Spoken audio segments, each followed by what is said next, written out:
So I'm not a Trump fan. I don't think he should be the Republican nominee, but it's ridiculous. It's very, very foolish if the Republican establishment or the Republican candidates treat him with disdain instead of saying, you know what, it's good to have more voices, good to have some unconventional voices in the race, good to have Dr. Carson, good to have Trump, good to have Carly Fiorina, people who haven't spent all their time in office or seeking elective office.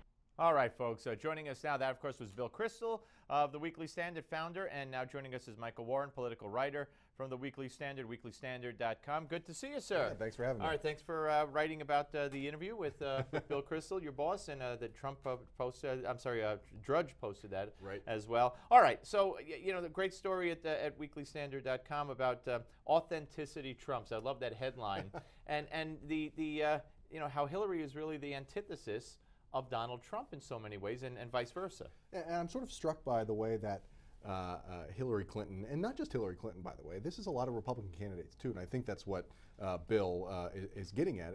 It seems so scripted these days. There was a great Washington Post story that talked about how the Hillary Clinton campaign is passing out in Iowa, New Hampshire, South Carolina, these literal scripts to tell for supporters to when people ask them why should I support Hillary Clinton, to actually read from. Now you have Donald Trump, and he says these outrageous, ridiculous things, and I don't think most Republicans actually agree with it. Even the Republicans who are supporting Donald Trump agree with the outrageousness that he's talking about, but they do like the fact that he's clearly not reading from a script. There's clearly not a political operative whispering in his ear saying, this is what you need to say. I mean, if there were, he wouldn't be saying it. So I think that's refreshing to people, and I think Republicans should take the correct lessons from Trump, which is that if you're bold, if you say things because you truly believe them, not just do these sort of milquetoast style politics, you could go somewhere. Right, and Newt Gingrich had a little bit of that last time around. That's right. In combating some of the questions he got during the debates, et cetera. I think he showed a little bit of that. I mean, Trump leads the national poll right now, 15%, and he's leading Bush, and he's leading whoever else was tied for second.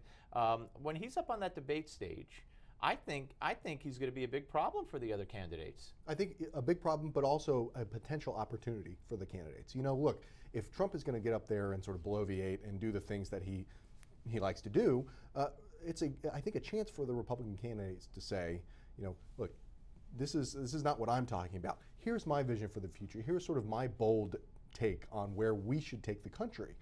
I think if they can make a contrast without either doing the sort of thing where they're sort of saying, well, Trump is not who I am, and I totally denounce him like the mainstream media wants, or sort of the sort of slavish things that Ted Cruz says, I salute Donald Trump. Just talk about what you want to talk about. But while talking about it not appearing robotic and falling into that scripted trap, again, milquetoast, as you put it, which I think is a great point. There's a piece also about, there's this talk in Vienna about who would play John Kerry in the movie if they reach a deal with Iran. What's that all about? I wish I could tell you, Steve, but it's maddening to see what's going on in Vienna. Of course, so many levels. On so many levels. But this was, I think, a great story from the Boston Globe. It shows sort of how ridiculous things are in Vienna with the American delegation. They're sitting around, nothing's really happening.